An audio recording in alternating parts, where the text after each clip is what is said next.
Hello, everybody, and welcome to Valley Life and another fabulous episode of Wells Fargo Fridays, where I get to introduce you to some wonderful volunteers that are actually making a difference into the community and to some great community programs that really have an impact on kids, on the environment, on everything here local. I'm going to show you a little bit of what the volunteers are doing and what it means to everybody. So let me introduce you to these three great gentlemen right here. Pastor Pointer, how are you, sir? I'm doing great. Good. Mr. Brian King, how are you, sir? Good, doing good. Good. Oscar Cabell, how are you, sir? I'm doing great. Thanks. Good. I really appreciate you guys giving me the time today, but I think it's fabulous what you're doing. And your volunteerism with Wells Fargo, Oscar, is kind of taken on a new passion for the last 3 years, and especially in the last 3 months. We're at a community center here on the southwest end of town, and this is all about helping out the Fresno Street Saints. That's right. You know, what we have here is a group of individuals who are engaged and caring about students and our youth, our community. And so what we have here are 7 individuals who started off an organization that out of their own pocket were paying for food for the summer when our low-income families couldn't, they weren't in school. So that free and reduced lunch programs weren't around. We had them putting out of their own pocket these, and we have individuals here who just really care about the organization and really care about the group. And we've just recently come into this building, and so we're excited about that. Sure. And, when you take something new over, too, it kind of hits home where your dollars are going. When people actually reach deep in the pocket, and we know the economy's tough, they start throwing some money in, and then all of a sudden you guys have a brand new building like this.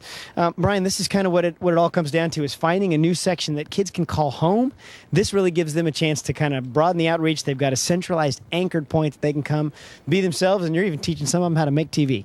Yeah. It's a safe haven. We live in a community where there is violence and there is low income and poverty, which breeds violence and different things like that. And so we have decided to carve out another 8-block area in which we can come in and just target that 8 blocks and bring in after-school programming, early childhood education programming, summer enrichment, summer youth development, family advocacy programs, and even youth employment programs. And so Wells has been there with us all the way through this process, has been great supporters, and is now in the process of helping us carve out this new 8-block area in which we think we want to stake and claim and make more street saints. And with you being CEO of the program here and Vice President of Community Outreach, we got 2 heavy hitters right now. So when you guys want to get something done, look out, which is what just happened right here at Sunset Community Center now for the last 3 months.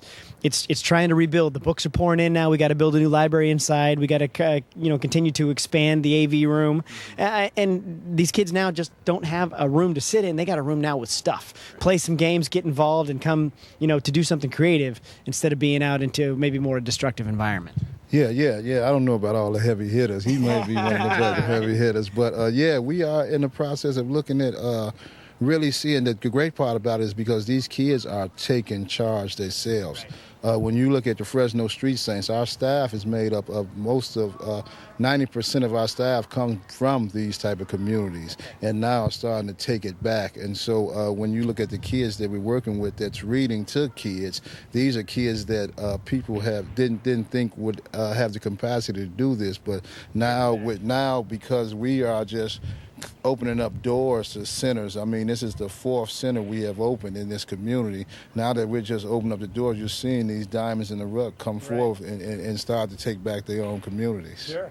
And Pastor Pointer, when this becomes a personal crusade for you, again, you get to see what it does for the community when you've got these kids coming up, taking pride and ownership in the program, and then helping the younger youth too. That puts a big smile on your face. Oh, totally. It really does. I mean, I'm totally excited about the possibilities of helping these kids come out to be what God intended them for to be, to represent our community, to have the character and the attitudes and the reputation of good people instead of having the reputation of being in gangs and going to jail and things like that. So we're just really excited about helping them to come up to where they're supposed to be at. And so we just roll up both sleeves and just do what we have to do. We go into places others won't go and do the things others won't do just to get it done. So I'm glad you brought that up too, because Brian was mentioning an 8-block area, but that's a significance because you're actually now taking everything down on a street level and say, you know what, if the gangs carve out their own territory and it's 8 blocks, guess what? We can do the same thing, and that's kind of what's happened here with the community center. Totally. We are very excited about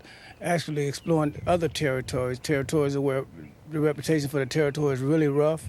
We want to go in there and take back the territory and show the kids that they could, have a different life and there's a life that they're offered from these situations. So You guys don't go anywhere. I got a whole lot more questions for you, and you folks don't go anywhere either. We're going to throw it to commercial real quick, and we'll be back with more Wells Fargo Fridays on Valley Life.